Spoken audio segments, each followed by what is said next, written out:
गुरुर्ब्रह्मा गुरुर्विष्णु गुरुर्देवो महेश्वर गुरुर्साक्षात् परब्रह्म तस्मै श्री गुरवे नमः।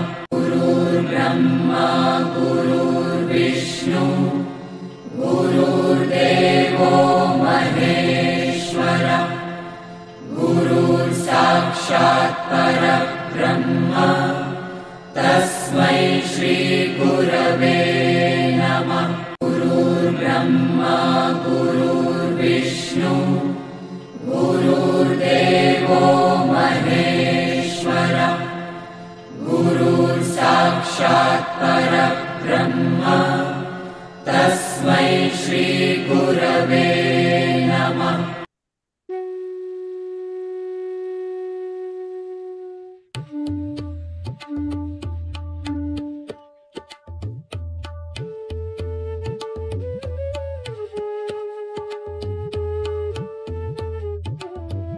भगवद्गीता ज्ञानेश्वरीच्या आधारे सुरू असलेल्या ह्या प्रवचन मालिकेचे शीर्षक अध्यात्म यात्रा असे आहे।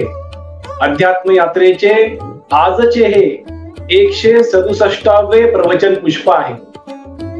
या अध्यात्म यात्रेत सहभागी झालेले माझे सर्व सहप्रवासी साधक बंधू भगिनी आपल्या प्रत्येकाच्या हृदयात सदैव उपस्थित व उपलब्ध असणाऱ्या भगवंतास गुरु तत्वास साष्टांग नमस्कार।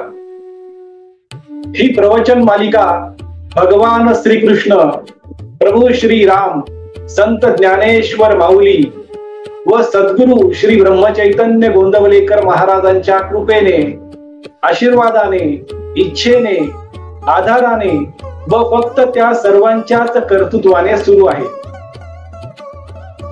आपण भगवद्गीता ज्ञानेश्वरीचा 18वा अध्याय मोक्ष संन्यास योग याचे अध्ययन रूपी श्रवण करत आहोत। कालच्या 166व्या प्रवचन पुष्पात आपण भगवान श्रीकृष्णांची मनुष्याकडून कोणती अपेक्षा आहे, मनुष्याने सात्विक कर्ता होण्याचा प्रयत्न का करावा याचे अध्ययन रूपी श्रवण केले। आजच्या 167व्या प्रवचन पुष्पात आपण मनुष्याचे आचरण कसे नसावे, मनुष्याने कसे वागू नये याचे अध्ययन रूपी श्रवण करणार आहोत। दररोज प्रमाणे आजच्या प्रवचन पुष्पाच्या शेवटी भगवान श्रीकृष्ण व संत ज्ञानेश्वर माऊली आजच्या अर्जुनाला, आजच्या सामान्य माणसाला कोणता संदेश, कोणता विवेक विचार समोर ठेवणार आहे हे देखील आपण ह्या प्रवचन पुष्पाच्या शेवटी समजून घेणार आहोत। कुरुक्षेत्राच्या अतिपवित्र व अमर युद्ध भूमीवर गुरु श्रीकृष्ण व शिष्य अर्जुनाचा, भगवान श्रीकृष्ण व भक्त अर्जुनाचा सुख संवाद, मधुर संवाद, अमर संवाद, अति पवित्र संवाद सुरू आहे। गुरु श्रीकृष्ण शिष्य अर्जुनाला विविध विषयावर मार्गदर्शन करून त्याला अंतर्बाह्य स्थिर, शांत, प्रसन्न व त्याने त्याचे कर्म, युद्ध कर्म सर्वोत्तम प्रकारे करावे यासाठी प्रोत्साहित करत आलेले आहेत, त्याला प्रवृत्त करत आलेले आहेत। अर्जुन देखील आपल्या गुरूंच्या मार्गदर्शनाचे मनोभावे श्रवण करून हळूहळू टप्प्याटप्प्याने क्रमाक्रमाने आत्मज्ञानाच्या मंदिराची एक एक पायरी चढत चढत स्थिर, शांत, प्रसन्न व कर्म करण्यासाठी उत्तुंग आत्मविश्वासाने भरलेला स्पष्ट जाणवत आहे। अर्जुनाची ही स्थिरता, शांतता, प्रसन्नता, त्याचा मेरू पर्वता एवढा झालेला आत्मविश्वास पाहून विवेकाचे महापर्वत असणारे गुरु श्रीकृष्ण प्रेमाचे, करुणेचे दयेचे, आनंदाचे, समाधानाचे सर्वात खोल महासागर असणारे गुरु श्रीकृष्ण, प्रसन्नतेचे, विनम्रतेचे सर्वोच्च दीपस्तंभ असणारे गुरु श्रीकृष्ण, आत्मज्ञानाचे अजरामरपणे तळपत असणारे महातेजस्वी ज्ञान सूर्य गुरु श्रीकृष्ण, कर्मशास्त्राचे सर्वोत्तम सर्वोच्च अधिकारी उत्तम पुरुष गुरु श्रीकृष्ण अति आनंदी होतात, अति प्रसन्न होतात व अर्जुनाशी पुढे संवाद साधण्यास सुरुवात करतात. गुरु श्रीकृष्ण शिष्य अर्जुनाला म्हणतात, अर्जुना, आता थोड्याच वेळापूर्वी मी तुला माझी मनुष्याकडून असणारी अपेक्षा कोणती आहे, मनुष्याने सात्विक करता होण्याचा प्रयत्न का करावा याचे श्रवण घडवले. आता मी तुला मनुष्याचे आचरण कसे नसावे, मनुष्याने कसे वागू नये याचे श्रवण घडवणार आहे. ते देखील तू नेहमीप्रमाणे स्थिर व शांत चित्ताने समजून घे. अर्जुना, जो मनुष्य आसक्तीने परिपूर्ण आहे, प्रत्येक कर्माचे फळ शोधत असतो, त्या फळाच्या लोभात असतो, जो मनुष्य कर्माने अत्याचार करत असतो, कर्माचा अत्याचार करत असतो, ज्याचे आचरण अशुद्ध अपवित्र असते, जो मनुष्य सुख दुःखाच्या चक्रात सदैव अडकलेला असतो, तो मनुष्य राजसिक कर्ता आहे असे तू जाण. अर्जुना, राजसिक कर्ता याच्या जीवनामध्ये रजोगुणाचे वर्चस्व असते. राजसिक कर्त्याचे गुणधर्म कोणते आहेत, तर तो मनुष्य कर्माच्या आसक्तीने ग्रासलेला आहे. कर्माची आसक्ती ही दोन प्रकारामध्ये वर्गीकरण केली जाऊ शकते. पहिला प्रकार स्वकेंद्रित जाणीवेतून केले जाणारे कर्म किंवा कार्य, म्हणजे जो मनुष्य म्हणतो की हे माझे कार्य आहे, मी कार्याचा कर्ता आहे, तो मनुष्य या पहिल्या प्रकारात म्हणजेच स्वकेंद्रित जाणीवेतून झालेल्या कार्याच्या प्रकारात येतो. आणि कर्माची आसक्ती असण्याचा दुसरा प्रकार म्हणजे जो मनुष्य कर्माबद्दल मालकीची भावना निर्माण करतो, म्हणजे इतर कोणीही माझ्या कर्मात हस्तक्षेप करूच नये, हे फक्त माझे कार्य आहे, मी दुसऱ्याचे कर्म, दुसऱ्याने केलेले कार्य व त्यांचा सहभाग स्वीकार करणार नाही. हा कर्माची आसक्ती असण्याचा दुसरा प्रकार आहे.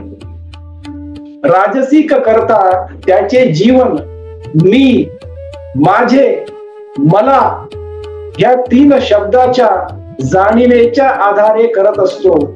त्याचे प्रत्येक कर्म मी, माझे, मला या जाणीवेतूनच होत असते.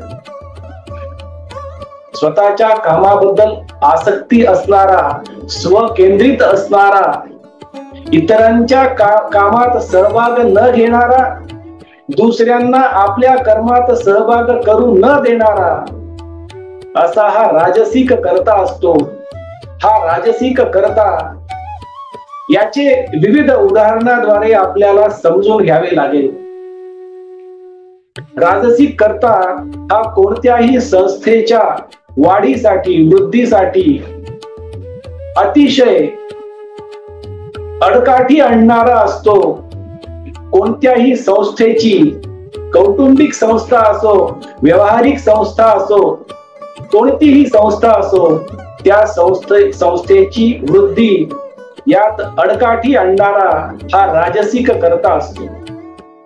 याचे पहिले उदाहरण म्हणजे एखाद्या कार्यालयामध्ये एखादा अधिकारी जर रजेवर असेल आणि तिथे एक ग्राहक आलेला असेल, त्या ग्राहकाला सेवा देण्याचे कर्तव्य त्या कार्यालयातील प्रत्येक कर्मचाऱ्याची असते.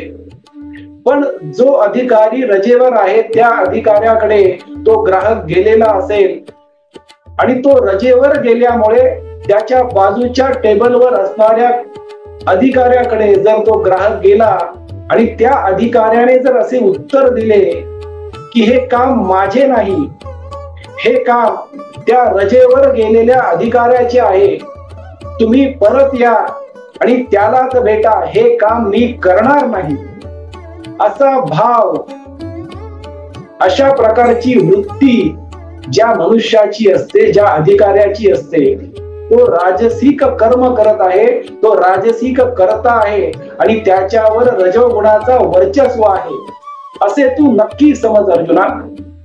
कारण ग्राहक तिथे त्या कार्यालयात त्याचे काम करण्यासाठी गेला होता. ग्राहकाची सोय सुविधा करण्यासाठी त्या कार्यालयामध्ये विविध अधिकारी होते. एक रजेवर असेल तर दुसऱ्या अधिकाऱ्याने ते कर्म करणे अपेक्षित आहे. कारण त्या कार्यालयात बसलेला प्रत्येक कर्मचारी आणि अधिकारी ग्राहक सेवेसाठी आहे, ग्राहकाच्या सुविधेसाठी आहे, ग्राहकाच्या असुविधेसाठी नाही. हे झाले पहिले उदाहरण. अजून विविध उदाहरणाद्वारे राजसिक करता आपण समजून घेऊया, म्हणजे अशा प्रकारचे आचरण मनुष्याने का करू नये हे त्या मनुष्याला कळेल. अर्जुना, एखाद्या मोठ्या सामाजिक कार्यामध्ये अनेक सेवक, साधक आणि स्वयंसेवक सहभाग घेतात. जेव्हा ते सामाजिक कार्य पूर्ण होते तेव्हा त्यातील सहभागी झालेल्या काही सेवकांना, साधकांना किंवा स्वयंसेवकांना प्रतिष्ठेची अपेक्षा असते.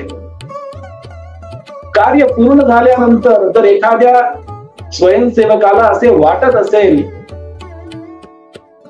की त्या मुख्य अधिकाऱ्याने, कार्यप्रमुखाने, उत्सव प्रमुखाने त्या कार्यकर्त्याचे म्हणजेच स्वयंसेवकाचे नाव सर्वांसमोर घ्यावे, तरच तो पुढील कोणत्याही सामाजिक कार्यात सहभाग घेईल, अन्यथा तो सहभाग घेणार नाही, असा ज्या स्वयंसेवकाचा, सेवकाचा, साधकाचा भाव असतो, तो साधक, तो स्वयंसेवक राजसिक कर्माचा राजसिक करता आहे आणि तो त्याच्यावर रजोगुणाचे वर्चस्व आहे असे तू नक्की जाण अर्जुना.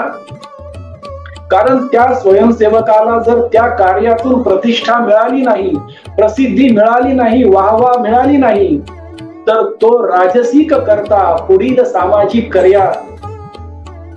कर्मात सहभाग घेणार नाही.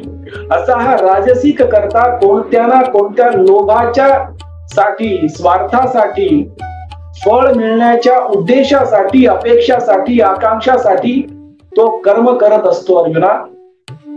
राजसिक कर्त्याला जलद आणि त्वरित निकालांची अपेक्षा असते, कारण त्याच्याकडे संयमाचा अभाव असतो. राजसिक करता वाहवा मिळाली नाही, प्रसिद्धी मिळाली नाही, कामाचा मोबदला मिळाला नाही किंवा निकाल मिळाला नाही, तर ते काम, ते कर्म अर्धवट सोडू शकतो आणि प्रगती पथावर जाणारे काम हे अर्धवट राहू शकते. कोणतेही उदात्त हेतू ठेवून केले जाणारे सामाजिक कार्य प्रगतीकडे, उन्नतीकडे तेव्हाच जाते जेव्हा त्या कार्यात जास्तीत जास्त सात्विक कर्ते सहभाग घेतात. पण समाजामध्ये विविध प्रकारचे कर्ते असतात, पण राजसिक कर्त्याने सात्विक कर्त्यासारखे आचरण ठेवावे आणि कोणत्याही लोभाविना, फळाविना, फळाच्या अपेक्षेविना, फळाच्या इच्छेविना कर्म करावे, असे आचरण प्रत्येकाने ठेवावे हे अपेक्षित आहे अर्जुना. राजसिक कर्त्याचा लोभ हा फक्त पैसा, संपत्ती पुरता मर्यादित नसतो. राजसिक कर्ता हा प्रतिष्ठा, प्रशंसा, शक्ती, पद, सत्ता, यश, प्रसिद्धी, अनेक वेळा लैंगिक सुखासाठी सुद्धा लोभी असतो अर्जुना. कारण राजसिक कर्त्याला गरज आणि लोभ यातील सूक्ष्म फरक कळत नाही. गरज म्हणजे शरीराला आवश्यक असणारी गोष्ट, वस्तू, परिस्थिती. पण लोभ ही अशी अतृप्त इच्छा असते जो मनुष्य त्याच्या मागे सतत धावत असतो आणि ती कधीही तृप्त होत नाही. गरजा पूर्ण होऊ शकतात, तृप्त होऊ शकतात, पण लोभ हे इच्छेच्या आधारे असल्यामुळे ती कधीही तृप्त होत नाही. लोभ अतृप्त तर गरज ही भागवली जाऊ शकते. कारण लोभी मनुष्याला किती पाहिजे, किती हवं आहे हे कळत नाही. कारण त्याची एक इच्छा दुसऱ्या इच्छेकडे घेऊन जाते, दुसरी इच्छा पूर्ण झाली की तिसरी.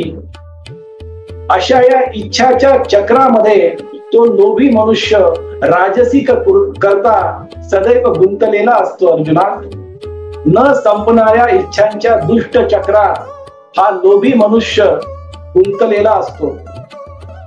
लोभ हा असा अथांग खड्डा आहे जो अतृप्त झाल्यामुळे, समाधानी न झाल्यामुळे तो राजसिक करता त्या लोभाच्या खड्ड्यात सदैव पडलेला असतो. अर्जुना, या जगामध्ये गरजेसाठी लागणाऱ्या वस्तू, गोष्टी प्रत्येकासाठी उपलब्ध आहेतच, पण लोभासाठी या जगात काहीही उपलब्ध नाही. अर्जुना, अति लोभाने ग्रासलेला हा राजसिक करता इच्छांच्या चक्रात कसा अडकतो हे जरा पुढील उदाहरणाद्वारे समजून घे. समाजामधील काही वैद्य हे रुग्णांना आवश्यक नसणारे औषधे पण देत असतात, कारण त्या औषधामागील व्यवहारामध्ये ते लोभाने ग्रासलेले असतात. त्यांच्या लोभापायी रुग्णांना न लागणारी औषधे देखील काही वैद्य देत असतात, कारण ते वैद्य पैशाच्या मागे लोभाने धावत असतात. कोणताही राजसिक करता अनैतिक, अधर्माने पैसे कमावण्याच्या मागे लागतो. अनैतिक व्यापारामध्ये सुद्धा काही लोक गुंतलेले असतात. अनैतिक प्रथा पाडतात, अधर्माने वागतात, दुराचारी वागतात, दुसऱ्याला शारीरिक, मानसिक, भावनिक, वैचारिक हानी पोहोचवतात, हिंसा करतात. अर्जुना, हिंसा हा शब्द फक्त शारीरिक हिंसेसाठी न वापरला गेलेला आहे. हिंसा म्हणजे जी भावनिक, मानसिक, आर्थिक स्तरावरील हिंसा, दुसऱ्यांना हानी पोहोचवणे म्हणजे हिंसा आहे. अर्जुना, राजसिक करता अशा विविध प्रकारच्या हिंसेमध्ये गुंतलेला असतो नकळतपणे, कारण त्याचा हेतू उदात्त नसतो, स्वार्थी आणि स्वकेंद्रित असतो. अर्जुना, शेवटचे उदाहरण घेऊन आपण राजसिक करता कसा असतो हे समजून घेऊया आणि मनुष्याने त्याच्यापासून दूर का राहावे, असे आचरण का करू नये हे देखील समजून घेऊया. एखाद्या उपहारगृहामध्ये त्या उपहारगृहाचा मालक त्याच्या ग्राहकाला रात्रीचे उरलेले शिळे अन्न गरम करून परत जर तेच देत असेल तर तो उपहारगृहाचा मालक पैशाच्या लोभामध्ये, स्वार्थी हेतूने तो व्यवहार, तो व्यवसाय, तो व्यापार करत आहे आणि ग्राहकाच्या आरोग्याशी खेळत आहे फक्त काही पैशासाठी. कारण तो उपहारगृहाचा मालक हा राजसिक करता आहे. अति लोभाने ग्रासलेला राजसिक करता त्याचे आचरण अशुद्ध, अपवित्र असते. अर्जुना, पण त्या उलट सात्विक करता त्याची आध्यात्मिक प्रगती करत करत त्याचे आचरण शुद्ध करण्याचा प्रत्येक टप्प्यावर प्रयत्न करत असतो. त्याचा हेतू शुद्ध, प्रामाणिक, उदात्त आणि पवित्र प्रत्येक कर्मामागे ठेवण्याचा प्रयत्न करत असतो.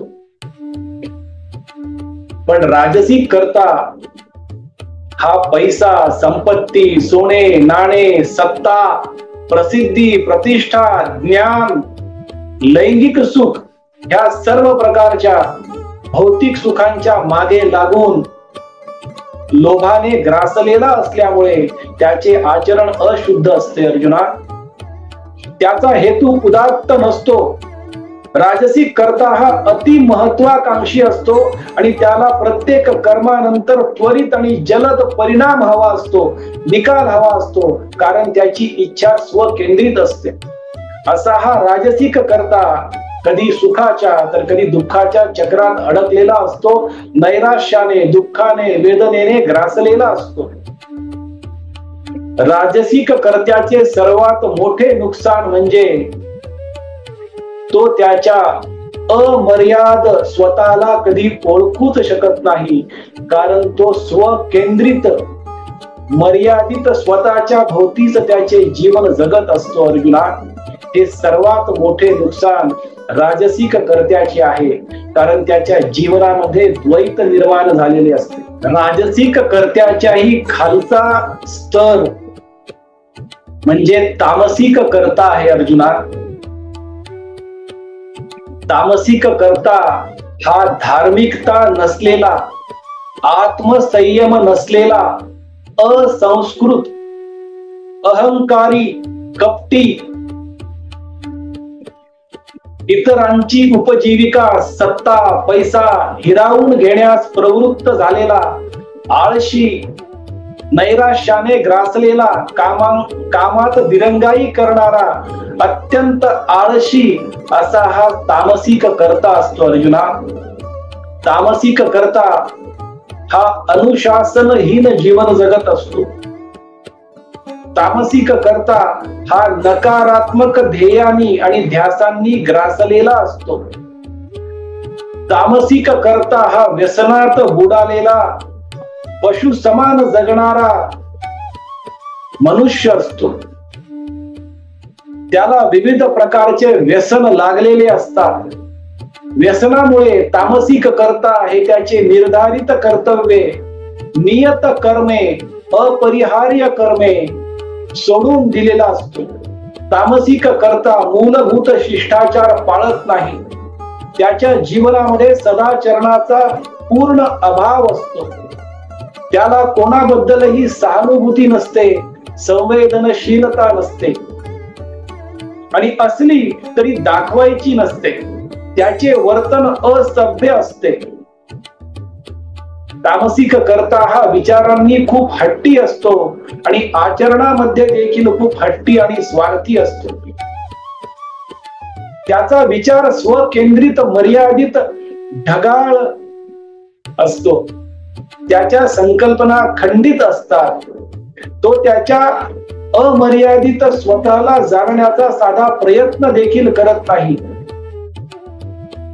दुसऱ्यांच्या प्रगतीशील विचारांना विरोध करणारा हा तामसिक कर्ता असतो. तामसिक कर्ता हा जणू काही त्या विहिरीतल्या बेडकासारखा असतो, जो त्या विहिरीला समुद्रापेक्षाही, महासागरापेक्षाही फार मोठी आहे असा भ्रम त्या तामसिक कर्त्याला झालेला असतो अर्जुना. तामसिक कर्ता हा धूर्त असतो, इतरांच्या कामात अडथळा आणणारा असतो, बढाई मारणारा असतो, वास्तविक सत्याला दूर करून खोटे चित्र रंगवणारा हा तामसिक कर्ता असतो. तो स्वतः कोणत्याही सत्कर्मात सहभाग घेत नाही आणि इतरांनाही योगदान करण्यापासून परावृत्त करणारा हा तामसिक कर्ता असतो. त्याच्या जीवनामध्ये कोणत्याही परिस्थितीमध्ये सत्कर्म न करण्याचा निश्चय घेतलेला हा तामसिक कर्ता असतो. इतरांचे यश सहन न करणारा हा तामसिक कर्ता असतो अर्जुना. त्याचे आचरण अशुद्ध, अपवित्र असते. त्याचा हेतू अप्रामाणिक, अशुद्ध, अपवित्र आणि संकुचित असतो अर्जुना. तामसिक कर्ता स्वतःच्या प्रगतीपेक्षा इतरांचे नुकसान करण्यामध्ये जास्त व्यस्त असतो. त्याच्या जीवनातील कौटुंबिक कर्तव्ये, सामाजिक कर्तव्ये याच्याशी त्याचे काहीही देणे घेणे नसते. तो कधीही सत्कर्मांचा प्रयत्न करत नाही. कष्ट करणे, प्रयत्न करणे हे त्याला फार वेदनादायक ठरते. कौटुंबिक कर्मे करणे, कर्तव्य करणे या जणू काही त्याचा प्राणच जाईल की काय अशा वेदनांनी तो ग्रासलेला असतो. तामसिक कर्ता हा सर्वात आळशी मनुष्य असतो, दीर्घसूत्री असतो. म्हणजे आजचे काम उद्यावर ढकलणे, उद्याचे काम परवावर ढकलणे आणि असे करून ते काम कधीच न करणे, कामात दिरंगाई करणारा हा तामसिक कर्ता असतो. त्याच्या आतमध्ये असलेला जो मनुष्य आहे तो अत्यंत आळशी असतो आणि असा तामसिक कर्ता सदैव अधोगतीला जातो. अर्जुना, तामसिक कर्ता हा सदैव तक्रार करत असतो, इतरांना दोष देत असतो आणि रडत बसत असतो. दुसऱ्यांचे दोष शोधण्यामध्ये, दुसऱ्यांकडे बोट दाखवण्यामध्ये गुंतलेला हा तामसिक कर्ता असतो. जो कामात दिरंगाई करतो, दीर्घसूत्री, आळशी असल्यामुळे स्वतःचे स्वकल्याण करण्याऐवजी तो अधोगतीला जातो. अर्जुना, त्याला हे कधीही माहित नसते की उद्या कधीही येत नाही. उद्याचे काम आज करावे, आजचे काम आता तात्काळ करावे आणि प्रत्येक कर्म हे तात्काळ पद्धतीने पूर्ण करावे आणि त्यामागे कर्मफळाची इच्छा ठेवू नये हा साधा जीवनाचा नियम त्या तामसिक कर्त्याला माहीतच नसते.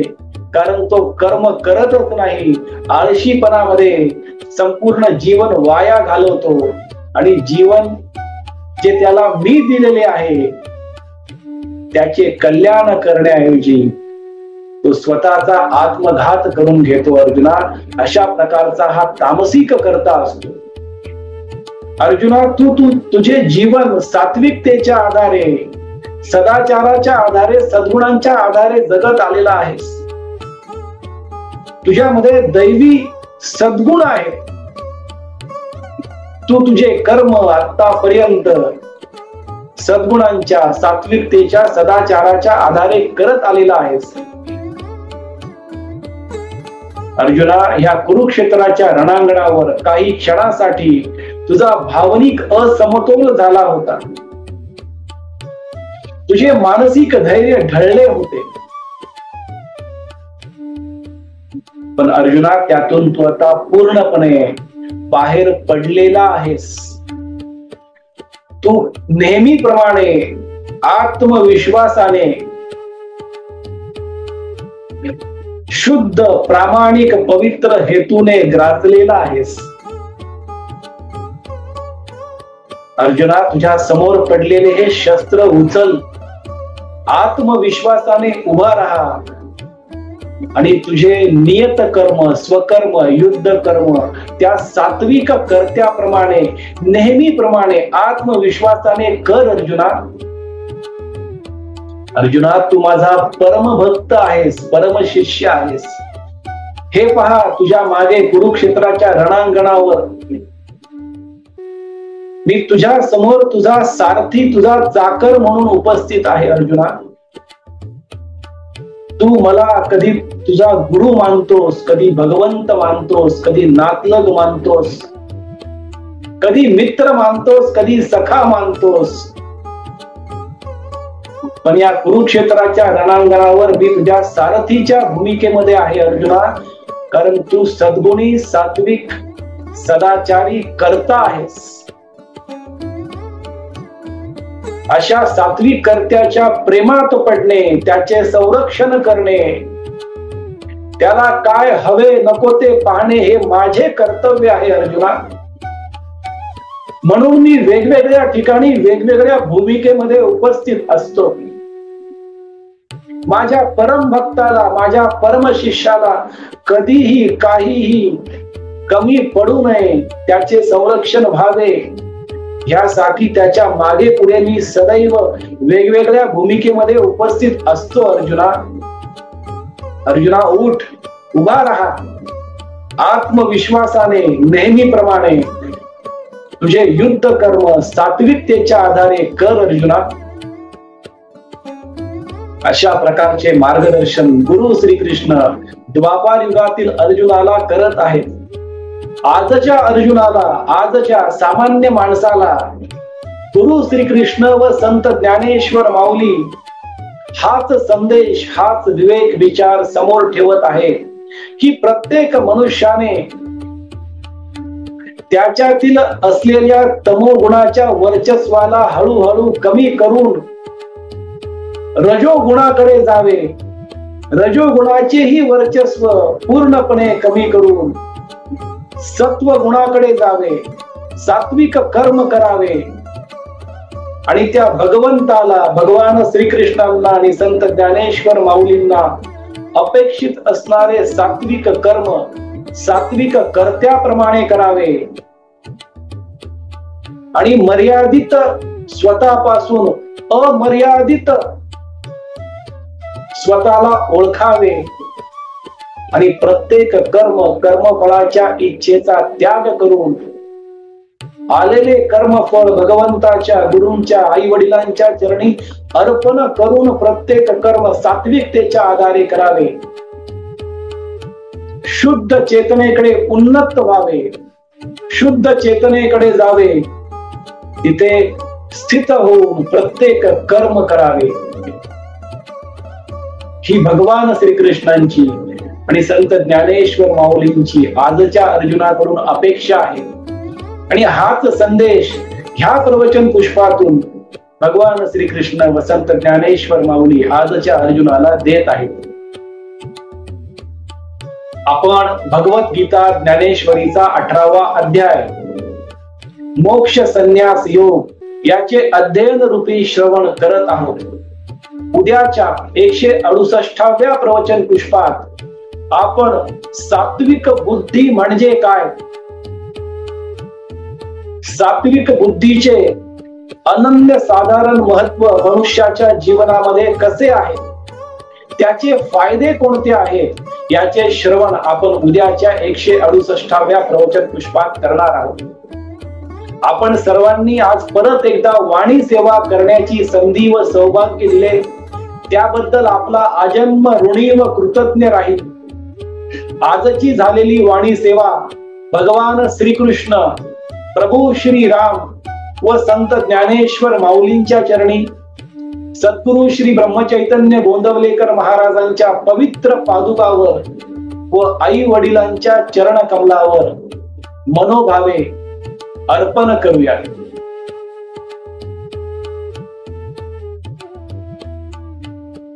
हरे राम राम राम हरे हरे, हरे कृष्ण कृष्ण कृष्ण हरे हरे, हरे राम राम राम हरे हरे, हरे कृष्ण कृष्ण कृष्ण हरे हरे.